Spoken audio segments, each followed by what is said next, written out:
지금부터는요, 그 새로 만든 코너, 궁금증 연구소의 새로운 주제로, 요즘 그 칼슘과 마그네슘, 그뿐 아니죠.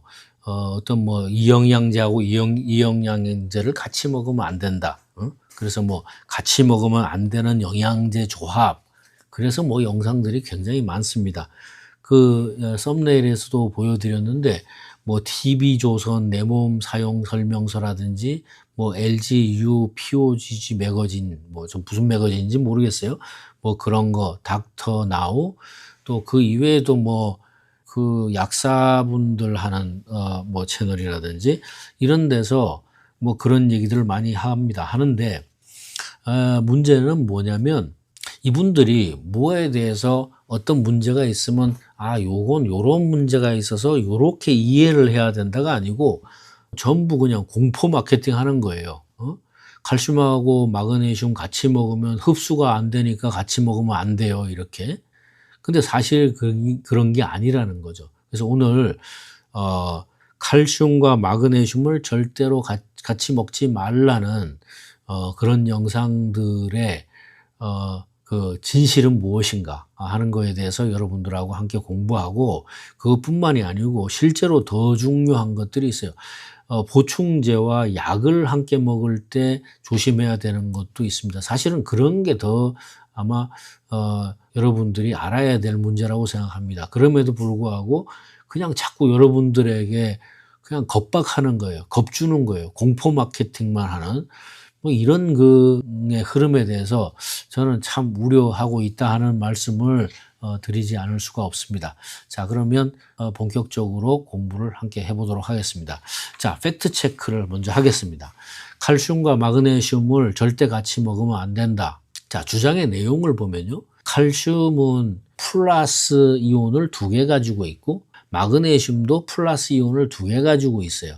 그래서 이게 장에서 흡수될 때 서로 전기적으로 충돌할 수 있어서 서로 경쟁을 하기 때문에 함께 섭취하게 되면 흡수를 방해하게 되니까 칼슘이 제대로 흡수되지 않습니다. 이렇게 주장하는 겁니다.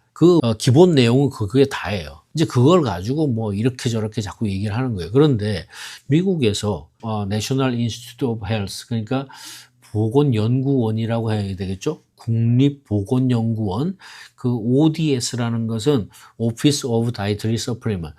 거기에 자료인데요. 그건 뭐냐면 NIH라는 게 미국 정부에 있어요.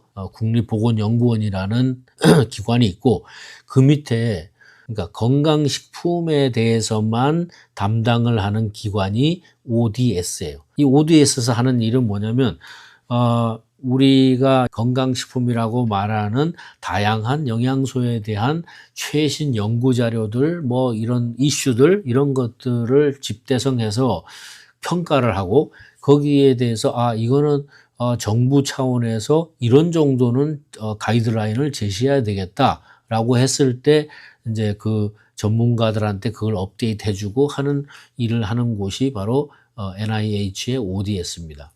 거기에서 뭐라고 이야기하고 있냐면, 칼슘 보충제인 경우는 특별하게 칼슘을 보통 1000mg, 1200mg, 1300mg 먹습니다. 미국에서는.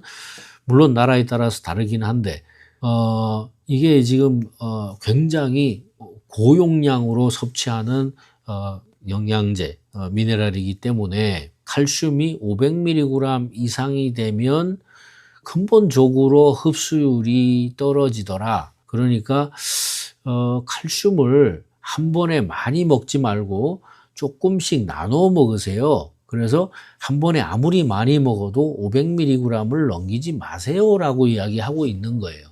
저기에는 마그네슘이라는 이야기가 없어요. 그런데 사실 칼슘과 마그네슘은 경쟁 관계에 있다. 이거는 과학적으로 사실이에요. 사실이지만 섭취량이 얼마냐에 따라서 그건 다르고요. 또 칼슘과 마그네슘의 비율이 어떠냐에 따라서도 다르고, 또 이분이 어떤 식생활을 하냐, 또 건강 상태가 어떠냐, 이런 거에 따라서 전부 다릅니다. 자, 지금 칼슘, 마그네슘에 대한 많은 연구들 중에서 이 주제와 관련돼서 제가 두 개의 논문을 가져왔는데, 지금 화면에서 보시는 Advances in Nutrition이라는 저널에서 칼슘과 마그네슘은 생리자학적으로 모두 중요한 미네랄인데 일부 장관의 흡수 과정에서 서로 영향을 줄 수 있다고 2021년도 논문에 발표를 했어요. 그리고 오른쪽에 있는 건 2023년도에 저널 오브 뉴트리션에 게재된 논문에서는 뭐라고 얘기하고 있냐면 칼슘과 마그네슘은 그 섭취하는 비율이 굉장히 뼈 건강과 관련돼서 중요하고 그 배경 중에는 이게 서로 경쟁적인 흡수 관계에 있기 때문에 그 비율을 잘 조절할 필요가 있습니다. 이런 이야기입니다. 그러니까 칼슘과 마그네슘을 여기에서 어느 논문도 서로 뭐 반대가 되니까 먹으면 안 됩니다라고 말하지 않았어요. 뭐라고 했냐면 영향을 줄 수 있다. 가능성을 얘기했고 오른쪽에서는 그런데 마그네슘하고 칼슘의 비율은 굉장히 중요해요. 뭐에 중요해요? 뼈 건강에 중요해요. 이렇게 얘기를 한 거예요. 그 의미는 뭐냐면 이런 거죠. 많은 양, 고용량을 섭취하면 할수록 서로 들어가겠다고 싸움박질을 하게 된다는 거죠. 그래서 그 경쟁이 심해지면 근본적으로 흡수가 안 된다는 뜻이 아니라 흡수가 방해가 된다. 이런 뜻이라 이런 말이죠. 그런데 마그네슘도 종류에 따라서 달라요. 이런 이야기를 하는 겁니다. 예를 들어서 여러분들이 많이 먹는 마그네슘 종류에는 뭐 탄산 마그네슘, 그다음에 산화 마그네슘 이런 것들입니다. 그런 마그네슘들은 실제로 설사를 많이 할 수도 있고 복부 불편, 배가 아플 수도 있고 또 그런 것들이 다른 마그네슘보다, 그러니까 이온화 마그네슘보다 훨씬 더 불리한 조건일 수 있다는 거예요. 그리고 이제 마그네슘을 얼마까지 섭취할 거냐 하는 이야기는 여러분들이 음식으로 먹는 거 이외에 마그네슘을 보충제로 섭취할 때는 여성의 경우에 하루 최대 섭취량이 350mg이고요. 남성의 경우에 400mg입니다. 그런데 이것에 대해서도 이견이 많이 있습니다. 이거는 이제 그야말로 결핍 수준을 면할 수 있는 양이다. 이런 주장을 하는 분들도 많이 있어요. 그래서 실제로는 마그네슘을 하루에 600mg까지 먹어줘야 실질적으로 마그네슘의 효과가 있어요. 이런 주장을 하는 사람들도 있습니다. 그렇지만 현재 미국의 보건연구원의 그 식이 보충제국이 발표한 자료는 350mg입니다. 근데 저는 이 부분도 조금 다른 견해를 가지고 있는데요. 마그네슘이나 칼슘은 모두가 이온 채널을 통과해야 된다는 아주 태생적인 문제를 가지고 있습니다. 그래서 마그네슘의 효과는 지금 마그네슘의 종류에 따라서 형태에 따라서 다르다 하는 이야기는 얼마나 이온화가 쉬우냐 용이하냐에 따라서 마그네슘도 우리한테 주는 부작용이나 효과가 다를 수 있다. 이 말을 돌려서 이야기하는 것이다. 저는 그렇게 생각을 하고 있습니다. 자, 세 번째 팩트 체크를 해보면요. 자, 문제는 칼슘과 마그네슘이 충돌하니까 함께 먹게 되면 흡수가 나빠져요 라고 하는 그 말을 뒤집으면, 그 말은 무슨 말이냐면, 자, 여러분의 손등을 보면 이렇게 생겼어요. 이 손등이 이렇게 생긴 거의 의미는 뭐냐면 칼슘과 마그네슘은 서로 경쟁을 해서 흡수할 때 충돌이 될 수 있어요. 그러니까 다소 영향을 줄 수 있어요 라는 손등이 있어요. 그런데 지금 말하는 거는 그거의 반대쪽입니다. 왜 그러냐?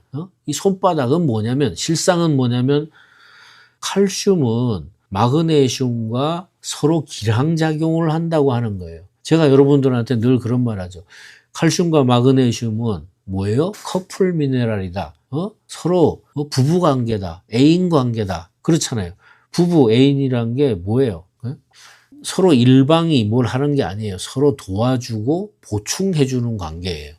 그러니까 칼슘과 마그네슘은 그런 관계인데 저게 어떤 의미에서 더 중요해지냐면 칼슘을 과도하게 흡수되지 못하도록 하는 것이 마그네슘이에요. 그 다음에 마그네슘은 여러분들이 뭐 비타민 K2가 칼슘이 혈관에 침착되는 것을 방지해 줍니다. 이런 이야기 많이 알고 계시죠? 그런 것처럼 기본적으로는 마그네슘이 칼슘이 혈관에 달라붙는 것도 막아주는 역할을 하는 겁니다. 이거는 뭐 제가 한 얘기 아니에요. 그 밑에 보시면 출처가 다 지금 적혀 있어요. 그러니까 여러분 찾아보세요. 찾아보시고 싶으면. 그래서 칼슘의 역할이라는 것은 뼈와 치아를 형성하고 뭐 우리는 그런 것만 알고 있어요. 그런데 근육을 수축시키고 심장을 뛰게 하고 혈관을 수축시키고 신경 전달 물질이면서 혈액 응고에 중요한 인자다. 마그네슘은 뭐냐?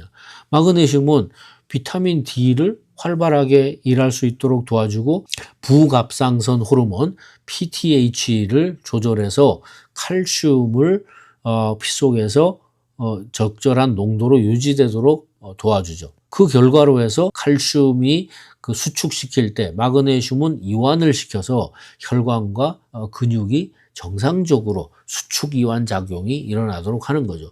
그러니까 여러분들이 뭐 부정맥이 있잖아요. 심장이 막 뛰었다가 이런 사람도 있고 잘 안 뛰는 사람. 그러니까 규칙적으로 뛰지 않고 부정기적으로 뛰는 게 부정맥 아니겠어요?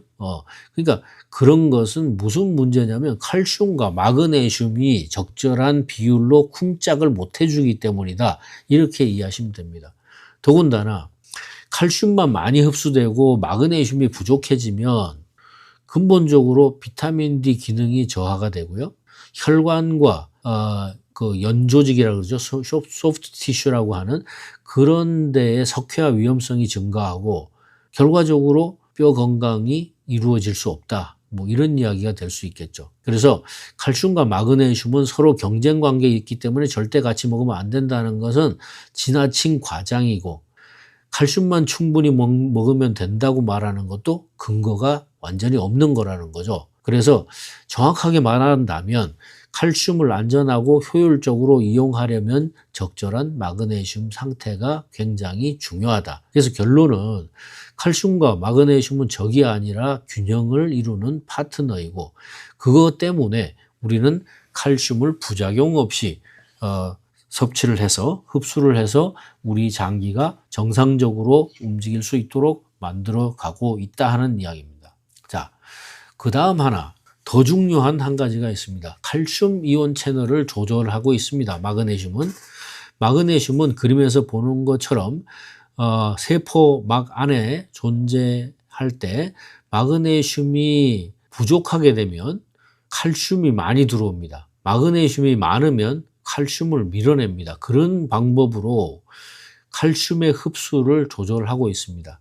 지금 근거 연구라고 해서 첫 번째 1984년 고전 논문이라고 되어 있는 거 있죠. 저거는 우리 학계에서 칼슘과 마그네슘 또는 칼슘의 흡수에 대해서 정말 이거는 그냥 막말로 바이블이다, 성경책이다 할 정도로 아주 중요한 논문입니다. 거기에서 말하기를 마그네슘이 다양한 세포에서 칼슘의 작용을 기량하고, 그러니까 조절한다 이 말이에요. 칼슘 채널을 차단하고 세포의 기능을 조절한다고 설명을 해요. 그래서 한때는 뭐 지금도 일부 나라에서는 고혈압 있는 사람들한테 마그네슘을 고혈압 약으로 쓰는 경우도 있습니다. 그러니까 고혈압이 뭐 때문이냐에 따라서 다르지만 그런 적도 있었어요. 그래서 마그네슘은 칼슘 이온 채널, 그러니까 칼슘이 흡수되는 채널을 자연적으로 조절하는 조절자인데 걔를 같이 안 먹겠다고 하는, 같이 먹으면 안 된다고 하는 주장 자체가 넌센스라는 거죠. 그 사람들이 칼슘하고 마그네슘을 같이 먹지 말라는 것은 칼슘 흡수를 해야 되는데, 여러분들이 골다공증 걸렸으니까 칼슘을 흡수를 잘 해야 되는데 마그네슘하고 먹으면 흡수가 잘 안 되니까 그렇게 하면 안 돼요라고 말하는 것이지만, 여러분들이 그 말을 따라하게 되면 어떤 일이 생기냐? 칼슘만 흡수가 돼서 결과적으로 경찰이 없는 거죠. 막 흡수가 막 돼 가지고 몸에서 아주 불필요한 일이 일어날 수 있다. 그래서 안정적인 신체 기능을 확보하기 위해서는 칼슘과 마그네슘은 늘 같이 존재해야 되고 같이 흡수하는 게 맞다는 거죠. 결론적으로 말하자면 그런 거죠. 오늘 그 팩트 체크를 4가지 정도 해봤는데요. 첫째는 칼슘과 마그네슘을 먹었을 때 서로 충돌이 있어서 흡수에 방해가 된다고 하는 것은 미국의 보건연구원에서 이야기하는 것처럼 고용량에서는 그것이 영향을 미친다고 할 만큼 중요한 일이다. 하지만 여러분이 그냥 고용량이 아니라면, 그러니까 그 말은 칼슘을 500mg 이하로 먹을 때는 해당되지 않는 이야기다. 근데 이것도 사실은 여러분한테 한 90%는 숨기고 10% 빙산의 일각만 이야기하고 있는 거예요. 제가 숨긴다고 하는 이야기는 뭐냐면 저기에는 이온화라는 이야기를 몽땅 빼고 이야기를 하기 때문에 저렇게 이야기하는 거죠. 그 다음에 칼슘과 마그네슘을 함께 먹으면 흡수가 전혀 안 된다? 그건 아니죠. 마그네슘이 칼슘의 흡수를 컨트롤하는 건데 흡수가 안 된다고 말하는 것은 과장된 거다. 그 다음에 또 뭐 칼슘과 마그네슘이 함께 있는 복합 제품들은 전부 잘못된 배합이다. 그거는 정말로 말이 안 되죠. 만약에 그게 문제가 된다면 국가기관이 그렇게 배합하도록 두지 않아야지 정상이 아닐까요? 네. 그렇지만 이제 사람 개개인의 상태에 따라서 뭐 시간차로 섭취하는 거 뭐 그런 거는 뭐 보수적이고 합리적일 수 있다. 뭐 이렇게 말할 수 있을 것 같아요. 그렇지만 저는 뭐 이 칼슘에 대해서 전문가로서 말씀을 드린다면 칼슘에 관한 한은 비타민 D를 띄워서 이야기할 수가 없다 하는 게 제 생각입니다. 여러분이 제 이야기를 뭐 믿고 안 믿고 하는 건 여러분의 자유지만 저처럼 하나의 영양소에 대해서 20년 넘게 연구하고 있는 사람은 흔치 않을 거라고 생각합니다. 그래서 여러분들이 좀 더 그런 점에 주목해서 잘 섭취하도록 하시면 좋겠다 그런 생각을 하게 되고요. 자, 그래서 그렇다면 왜 이온칼맥이 도대체 왜 최상의 선택이 될까? 네, 그런 점을 좀 말씀을 드릴게요. 저는 이 이온칼맥을 뭐 자랑하려고 하는 것도 뭐 있겠지만요. 화면에서 보시는 것처럼 지금까지 우리가 팩트 체크를 했는데요. 뭐라고 그랬어요? 칼슘을 많이 먹지 말라는 거 아니에요. 그런데도 병원에서는 1000ml, 1200ml, 1300ml 처방을 하면서도 국립보건연구원에서는 많이 먹지 말래요. 그게 말이 돼요? 그게 말이에요? 막걸리예요? 말이 안 되잖아요. 그런데 이온칼맥은 칼슘으로서 이 제품 화면에 보이는 거는 지금 프리미엄 제품인데 1회분 저 한 스틱에 들은 게 칼슘으로서 210mg, 그러니까 500mg의 반도 안 돼요. 마그네슘으로서 105mg. 네.